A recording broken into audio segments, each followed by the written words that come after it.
сәлеметсіздер ме? Мен Саламат Мұқашев атындағы Атырау политехникалық жоғары колледжінің арнайы пән оқытушысы Ғалымжан Дана Жұлдызқызы. Сабақтың тақырыбы алгоритм және оның қасиеттері. Сабақтың мақсаты алгоритмнің мәнін түсіну, оның негізгі қасиеттерімен танысу және күнделікті өмірде алгоритм құра білу дағдыларын қалыптастыру. Ендеше сабағымызды бастаймыз.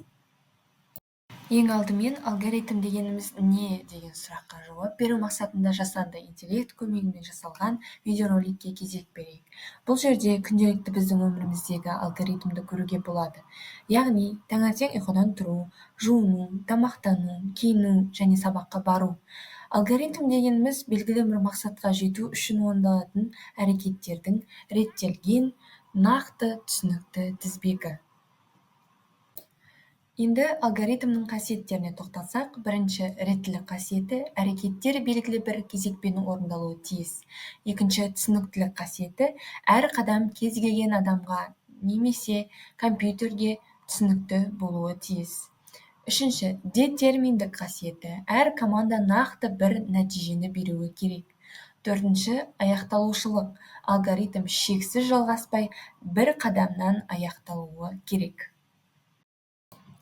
Ендігі кезекте алгоритмді қайда қолданамыз? Алгоритм біздің күнделікті өмірімізде көптеп кездеседі.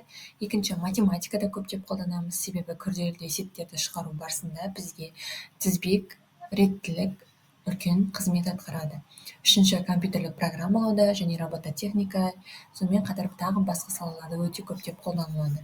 Соның ішінде компьютерлік программаларды қолдануды мен практикалық жұмыс ретінде сіздерге алып келдім. Ал практикалық бөлімде біз компьютерлік программалау арқылы математикалық есепті шығаратын боламыз, яғни белгілі бір есепті алгоритммен реттілік бойынша реттілік қасиетіне сүйеніп шығарамыз. Бұл жерде біз 5 қосылған, жақша ашылған 10 плюс 20 және одан азайту 10 деген арифметикалық есепті алдық, және сол мәнін шығару үшін біз бүтін сан ретінде айнымалылар енгізіп, қосу, көбейту, азайту деген айнымалылар енгізіп, осы жерлерге мән жазып отыратын боламыз.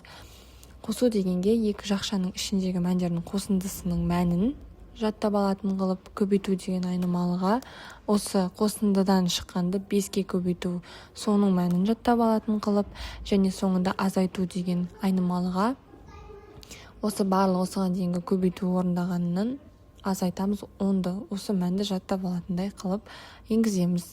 Кейіннен мәнін шығару үшін сяут деген оператор арқылы осылардың барлығын азайтуды шақырсақ, бізге мәнін шығарып беретін болады.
Екінші практикалық жұмыста осыған ұқсас, бүтін сан ретінде А айнымалысын құрып, оған 235 деген мән береміз, және екінші Б айнымалысын құрып, оған 125 деген мән береміз, және сяут операторы арқылы осылардың қосындысын, я болмаса көбейтіндісін, тіпті бөліндісін және азайту мәндерін де шығарып отырамыз.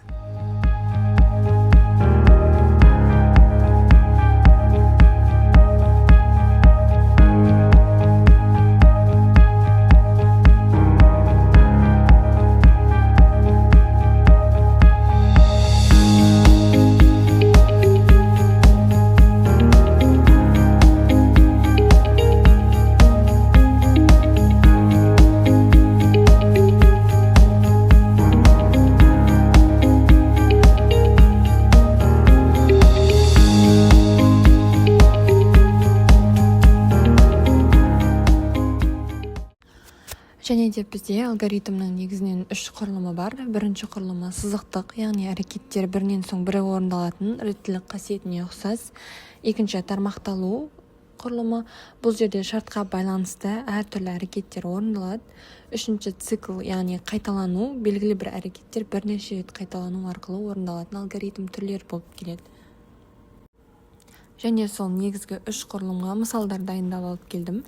Бірінші сызықтық түрі, яғни жаңа біз талқылағандай математикалық белгілі бір арифметикалық есепті шығарамыз. Мысалы, дабл деген бізде ондық бөлшекті қабылдайды, яғни А-ны 4-ке теңестіріп, Б-ны 8-ге, С мәнін 12-ке теңестіріп, осылардың арифметикалық ортасын табу үшін ондық бөлшек қабылдайтын дабл мәнін береміз. Ол жерде FG деген арифметикалық орта дегенді білдіреді, яғни үшеуін қосып 3-ке бөлу арқылы орташа мәнін табамыз.